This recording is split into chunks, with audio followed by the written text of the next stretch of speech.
All right, we are looking at this week financial literacy for high school students. Basically, it's just understanding how to manage your finances. Um, Quick introduction: what is financial literacy? Financial literacy is understanding your finances, how to use them to help you, how to avoid things that are going to hurt you. It's important because as you progress, leave high school, so many of you are going to have jobs throughout high school. You need to know what to do with the money, how to manage the money, how to save money, when to save it, what to save, all of that. This kind of presentation this week here is going to be an introduction into all that, but there's much, much more to be learned. Where's a budget? Budget is what you spend. Typically, you can look at it as kind of a written agreement with yourself as far as what you're going to spend, what you can spend it on. Um, Keeps you from ending up in debt. Steps of creating a budget: you have to look at your income and you have to look at your expenses. You will be making a budget part of this week, but it's easy, should be easy. Um, you'll be going through that. We'll be doing Friday. Why budgeting is essential: you need to know what you have coming in and you need to know what you have going out. If you are just always winging it, you will end up spending more than you have. Saving money: importance of saving early. Biggest thing is it builds interest. You start saving now at your age. Throughout life, you save more and more, and it builds interest, which means that it grows on itself. And as it grows exponentially, and you end up in much better positions later on in life. Different types of savings accounts we will look into, and then understanding what compound interest is, and that's one of the keys to saving early. If you have put $100 away today and you gain 1% interest, now you have 101. Well, next year as it goes through, that 101 gains 1% interest, so you end up with a little over 102, and it eventually, that first month or first year, you gained $1. When it comes to the point that you've got $1,000 in that account, now you're gaining $100 every time. So it builds on itself. Spending wisely: need to take a serious look at needs versus wants. Um, do you need those certain things for your car? Do you need that new cell phone, or do you just really want it? Um, Avoiding impulse spending: simple and easy way is have a plan, have a budget, and that's all you can spend. If your budget says that you can spend $50 this month or this week or whatever time period on entertainment, then that's all there is. Once you've spent $50 either going to the movies or going out or whatever, then you're done spending. Um, Strategies go: plan. We've talked about some of the other things in this course, but planning ahead, setting up a budget, and sticking to it. That's the hardest part. Understanding credit. Credit, simplest form, is it's an agreement. It's an agreement that someone is loaning you money that you are going to pay back over a certain time period, and you will pay them a certain amount extra called interest for their, good deed of letting you borrow money. Different types of credit: credit cards. It's it's just that, it's a card. You can spend on it. You can buy things with it. You'll typically have a limit. Um, Starting off, some might have a $250 or $500 limit. As you build better credit, which is proof of your ability to pay back, proof that you will pay back on cards or loans or whatever, you can get higher lines of credit. A loan is borrowing cash. When you use a credit card, you're just agreeing to pay it back. They're agreeing to cover something for you, cover the price of a dinner, price of a new toy, whatever it is. But with a loan, if you take out a $15,000 loan, you can get $15,000 cash in your hand, and then you spend it. Or if it's a vehicle loan, they will give you the exact amount to pay for your vehicle, and you will pay them back until you have paid that full amount. And until then, technically, your bank owns your car. You don't. Um, Impact of credit scores and how to build good credit. Building credit, it's starting off with simple things. Starting off with a simple credit card, starting off with things like that once you're 18.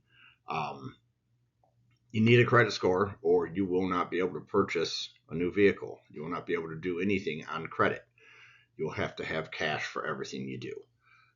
So it's very, very important to build credit over time. Debt and how to manage it.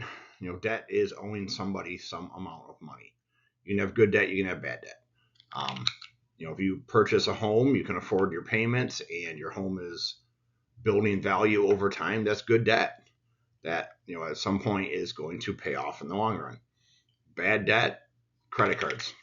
It's the best way to look at it. Credit cards, you pay interest rates you pay extra money for things you already own. And you don't want to keep those high. Tips for avoiding and managing debt: stay out of debt as much as possible. Limit your debt. Don't just keep your debt at an amount you can afford to pay right now. Keep it at an amount you can afford to pay if an emergency still happens. Investing basics, looking at stocks, bonds, mutual funds. Stock is kind of a partial ownership in a company. You will give them a certain amount of your money that they can spend how they deem fit. If the value of the company increases, the value of your stock increases. You can then sell those stocks to somebody else for a profit. Or if it goes the other way, you invest in stocks and the company doesn't do well, you end up losing money. Bonds, it's almost like a loan agreement. Mutual funds, that is basically using an investor who will take lumps of money from many people and invest it in one place, and everybody shares the profit. Looking at long-term investing, I know it's not the first thing on your minds right now, but you do need to look at the future. You do need to think about, what am I going to do when I'm 50 or 60 and wanting to retire? Am I setting myself up to be able to purchase a home eventually? Down payment on home, down payment on cars, things like that. We need to look at goals. We've talked about goals a bit, but short-term and long-term goals. A good short-term goal might be to get a job. Long-term goal might be to save up so much money over the next couple years to purchase a nice vehicle. Steps setting realistic financial goals. Use the SMART goals that we've talked about before. And then tracking progress. Most banks, most accounts that you're going to have today will have online access where you can track things as you go. Different types of accounts. Main ones we're going to worry about are checkings and savings. Savings account, you typically can build more interest on it, but it is just a place where you keep your cash. You can go into the bank, retrieve cash. Now you can use ATMs. A checking account is a way to start building some credit. Used to be you wrote physical paper checks. Now we use debit cards, which looks like a credit card, acts like a credit card, but pulls money from an account that you have already established and put money in. Online versus traditional banking. Personally, I think online banking is great. You have access to everything right now, but that also means you have access to spend everything right now. So it's great to use it to monitor where you're at, monitor what money you have and what you're doing, but do not forget about the actual physical bank. Spend time in there, meet with the bankers, allow them to help you. Opening a bank account and understanding fees. Typically, there are fees with an account. Checking accounts tend to have more fees. You're going to have to pay for the physical checks if you use them. A lot of times you have to pay a certain monthly fee, things like that. Savings accounts are not as typical to have those types of fees. Ways high school students can earn money: getting jobs. Easiest way: simple jobs, part-time jobs. In town we've got Ben's, the dollar stores. A lot of you work at McDonald's, places like that. That's great. Managing earnings wisely. Use your bank accounts. Save your money. Don't just spend on impulse, random things that you wish to own. Setting up a direct deposit, tracking income. Most employers now almost demand that you set up a direct deposit, and that is just a way for them to deposit the money directly into your bank account. Remember, it used to be I would get a check every 2 weeks in the mail from the company I worked for, and I'd have to then go to the bank, deposit the check, and that's how I got paid. Over time, things can happen if your mail's off by a couple of days. If some of your mail goes missing, it can be a pain in the butt. So stick with direct deposit. Most places encourage it anyway. Basics of income tax. A certain percentage of whatever you make will go to the government. Some will go to the state, some will go to federal, the U.S. as a whole. Certain cities and places have taxes that will be deducted as well. Those are used for goods and services that the government provides. Our roads, our programs to help feed people, hospitals, our schools, a big one. Looking at a pay stub, it's going to show you gross pay and net pay. Your gross pay is what you make before your taxes. So if this week you earned $100 and then had $20 taken out of your check for basic taxes, then your gross pay would be 100 and your net pay would be 80. Filing taxes, you have to do it yearly. Every year, U.S. government wants their share of our money, so we have to send it to them. If you make under, it's about $75,000, you can file for free. So most of you, especially while in high school, will make under that. Some of you will actually file with your parents if they choose to do it that way. But there's plenty of programs online. H&R Block offers stuff, but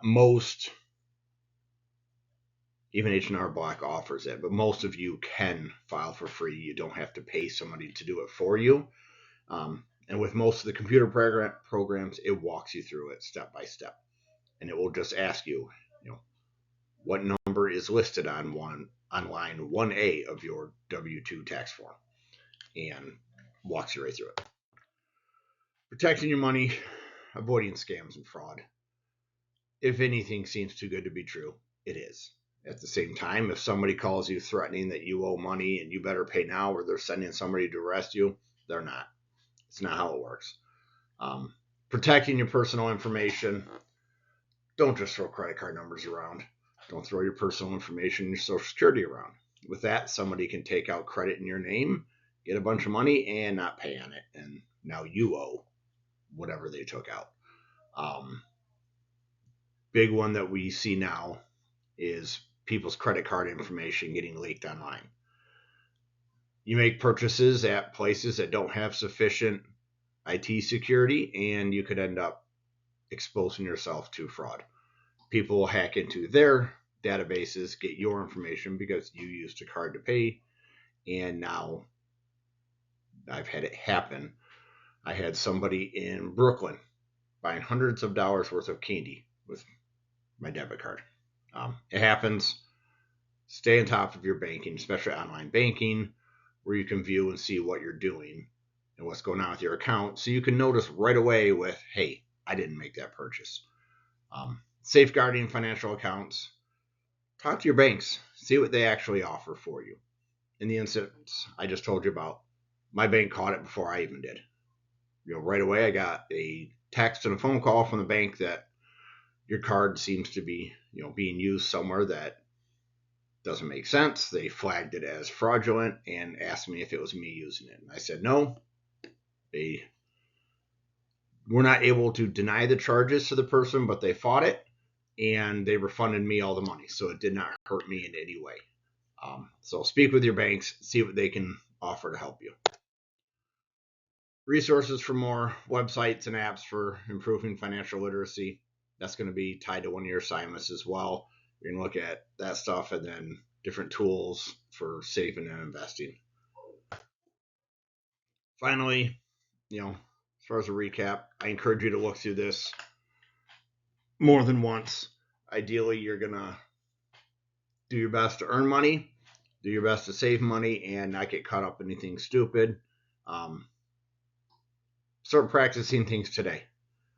If you go into school today, you got 5 hours, you want to buy a drink and do something else, commit to just that. You might spend your $2 or whatever it is at the vending machines, and you walk into my classroom and see that I've got chocolate for sale.